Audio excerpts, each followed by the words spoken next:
सद्वर्तन ग्रंथ वाचनातून तणावमुक्ती परमात्मराज महाराज आडीत वैशाख पौर्णिमेनिमित्त कार्यक्रम बेनाडी ता 13 नामस्मरण करणे पूजार्चा करणे सदग्रंथांचे वाचन करणे आदी चांगल्या सवयींसह भक्तिमार्गाची सवय जडायला हवी। जीवनाचा उद्धार होईल अशा चांगल्या सवयी असाव्यात। वाईट सवयींपासून दूर राहणे आवश्यक असल्याचे प्रतिपादन परमात्मराज महाराज यांनी केले। आडी तालुका निपाणी येथील संजीवनगिरीतील श्रीदत्त देवस्थान मठाच्या वतीने वैशाख पौर्णिमेनिमित्त सर्वेच सांस्कृतिक भवनात आयोजित प्रवचन कार्यक्रमात ते बोलत होते। सकाळी श्रीदत्त मंदिरात दत्तगुरूंच्या चरणचिन्हांवर अभिषेक व महाआरती झाली। रात्री प्रवचनात परमात्मराज महाराज म्हणाले, ऋषी मुनी सिद्ध बुद्ध तीर्थंकर पैगंबर आदी नावांनी ओळखल्या जाणाऱ्या सर्वांनी सद्वर्तनाचा बोध केला। त्यांनी चांगल्या सवयी ठेवण्याविषयी सांगितले आहे।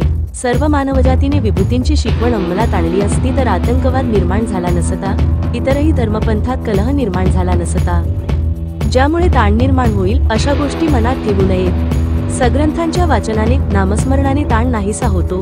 सतत चिंतेमुळे कार्यकौशल्य कार्यसामर्थ्यांवर विपरीत परिणाम होतो। जीवनात कितीही संकटे आली तरी साधना ढळू द्यायची नाही, भक्तिमार्गावरून ढळू नये असा उपदेश अनेकांनी दिला आहे। यावेळी विनायक आंबले निपाणी यांच्या वतीने महाप्रसादाची सोय केली होती। आप्पासो पाटील हंचिनाळ यांनी 25 लाखांहून अधिक वेळा जय परेश सर्वाइन हा वैश्विक मंत्र लिहून साधना केल्याबद्दल तर सुखदेव साळुंखे यांनी रुग्णवाहिका देणगी स्वरूपात देण्याचे जाहीर केल्याबद्दल सत्कार झाला।